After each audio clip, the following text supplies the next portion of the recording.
आपका मुश्किल राह आसान हो जाएगा। शिखर संस्थान वाकई आपको शिखर पर ले जाएगा।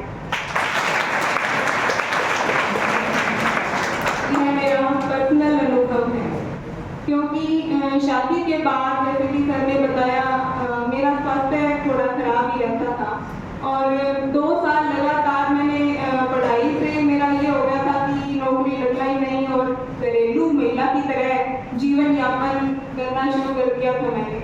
तो अचानक गुरुजी के मार्गदर्शन से मैं इस संस्थान से जुड़ी और लगातार 8 महीने की मेहनत से लगातार 8 महीने की मेहनत और उसमें दिन रात एक करके मैंने मेहनत की लगन के साथ और ईश्वर की कृपा से और राजस्थान मैंने 8वीं रैंक हासिल की। इस सफलता का मेरी इस सफलता का पूरा श्रेय मैं अपने मुझे और अपने परिवार को देना चाहूँगी, जिन्होंने मेरा हर हाल में साथ दिया, इसी का संस्थान ने साथ दिया, एक बहुत ही अच्छा मार्गदर्शन प्रदान किया।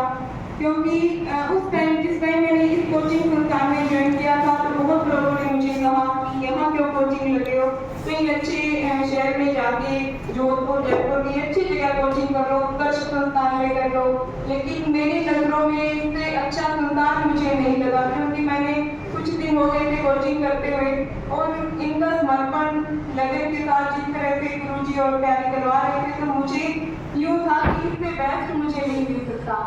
और मैंने लगातार मैं शिक्षण संस्थान से जुड़ी रही और सबसे बड़ा एक ही बात मैं कहना चाहूँगी कि सफलता का कोई शॉर्टकट नहीं होता, हमें लगातार मेहनत करनी पड़ेगी। मेहनत के सिवा इसका कोई हल नहीं है। अपने अगर कह दें कि ईश्वर पर विश्वास और मेहनत, भाग्य जरूर काम करता है लेकिन मेहनत के बगैर तो वो भी नहीं काम करता, इसलिए मेहनत सबसे जरूरी है। लगातार कंटिन्यूस अपने जुड़े रहें। और एक बात और मैं कहना चाहूँगी, कई बार हम अपने आप को कम समझते हैं कि मैं ये काम नहीं कर सकती, तो असंभव कुछ भी नहीं होता। अपने आप को हीन भावना से ना ग्रसित करें। हम भी तो इंसान ही आपकी तरह कभी कोचिंग कर रहे थे और आज ईश्वर की कृपा से इस पद पर प्रस्थापित हैं, तो असंभव कुछ भी नहीं होता। एक छोटी सी प्रेरणादायक कहानी मैं आपसे शेयर करना चाहूँगी। एक बार एक कौवा किसी पेड़ पे बैठा होता है, तो वहाँ से गुरुदेव निकल रहे होते हैं, साधु महात्मा निकल रहे होते हैं। तो वो कौवा बैठा रो रहा होता है और उसके आंसू उन महात्मा जी के ऊपर गिरते हैं। तो महात्मा जी उस कौवे से पूछते हैं कि भाई तू क्यों रो रहा है? तो कौवा कहता है कि मैं अपने जीवन से बहुत दुखी हूँ कि भगवान ने मुझे ऐसा काला रंग दिया और लोग मुझे, मैं बोलता हूँ तो पत्थर मारते हैं कि मैं अपने जीवन से बहुत ज़्यादा दुखी हूँ, मुझे ये जीवन नहीं चाहिए। तो महात्मा जी उसको कहते हैं कि क्या आपको एक और मौका मिले कुछ बनने का, तो आप क्या बनना चाहोगे? तो कौवा महात्मा जी से कहता है कि महात्मा जी ऐसा करो, आप मुझे हंस बना दो। तो महात्मा जी उसको कहते हैं कि एक बार हंस से जाके पूछ के आप क्या वो अपने जीवन से खुश है? तभी कौवा हंस के पास जाता है और हंस से पूछता है कि अरे भाई हंस, तुम तो बहुत सफ़ेद रंग का बहुत सुंदर पक्षी है, लोग तेरी फोटो लेते हैं, तू जब समुद्र में चलता है तो कितना सुंदर लगता है, कितना अच्छा तेरा रंग है, तू बहुत खुश होगा अपने जीवन से। तो हंस महात्मा से कौवे से कहता है कि क्या हाँ खुश हूँ मैं? बिल्कुल खुश नहीं, ये भी कोई रंग है क्या? मोर के बाद का रंग, सफेद रंग, मैं तो बिल्कुल खुश नहीं। तो क्या दोनों मिलकर महात्मा जी के पास जाते हैं। तो महात्मा जी से कहते हैं कि हम अपने जीवन से खुश नहीं है, एक और मौका मिले तो ऐसा करो आप हमें तोता बना दो। तोता बहुत खुश पक्षी है और जो पिंजरे में रहता है उसे मिट्ठू बुलाते हैं लोग, सोने के पिंजरे में रहता है, बहुत खुश है वो, कितना सुंदर लगता है। तो महात्मा जी दोनों से भी कहते हैं कि आप एक बार जाके तोते से पूछ के आओ क्या वो खुश है अपने जीवन से। तभी दोनों हंस और कौवा जाते हैं तोते के पास।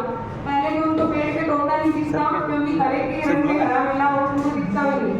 फिर वो जैसे जैसे उन्हें तोता मिलता है तो पूछते हैं कि अरे भाई तोते को तो बहुत खुश होगा अपने जीवन से, कितना सुंदर हरा रंग, लोग तेरे को घरों में मारते हैं, मिट्ठू मिट्ठू बुलाते हैं, बहुत खुश होगा तुम अपने जीवन से। तो तोता भी नहीं कहता है कि क्या हाँ खुश हूँ मैं अपने जीवन से, ये भी कोई रंग है क्या? हरे में हरा मिल गया, आपने कितने जगह हद तक नहीं। मैं तो बिल्कुल खुश नहीं हूँ अपने जीवन से। लोग मुझे पिंजरे में बंद रखते हैं, मैं आज़ादी से उड़ भी नहीं सकता। तभी वो भी महात्मा जी के पास आता है। फिर उन महात्मा जी को तीनों मिलकर कहते हैं कि हम अपने जीवन से खुश नहीं है, आप ऐसा करो कि हमें मोर बना दो। तो वो सभी मिलकर मोर के पास जाते हैं कि मोर तो बहुत अच्छा है, वो तो अपने जीवन से खुश होगा, राष्ट्रीय पक्षी है, इतना सुंदर नाचता है, लोग उसकी तस्वीरें लेने के लिए करते हैं। तो सभी मिलकर मोर के पास जाते हैं और मोर से पूछते हैं कि भाई तुम लोग बहुत खुश होगा अपने जीवन से।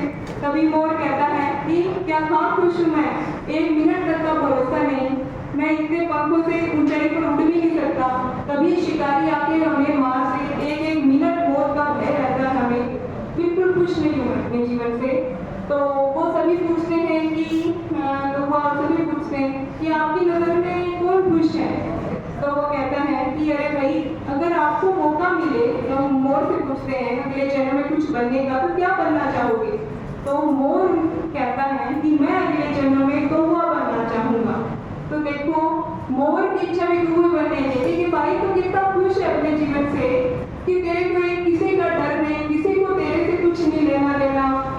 तूने मटन बिरयानी सुनी होगी, किचन बिरयानी सुनी होगी, क्या कभी कौवा बिरयानी सुनी है? कभी नहीं सुनी। यानी तेरे को किसी से कोई मतलब नहीं, तो कितना खुश है यार, मजे में जी रहा है। यानी हमें दूसरों की थाली में लड्डू बड़ा कितना वो बात है कि हम अपनी जो ईश्वर ने सभी में अलग अलग खूबियां, अलग अलग विशेषताएं दी है, हम अपने आप को किसी से कम न समझें। असंभव कुछ नहीं होता, मेहनत करें तो सब कुछ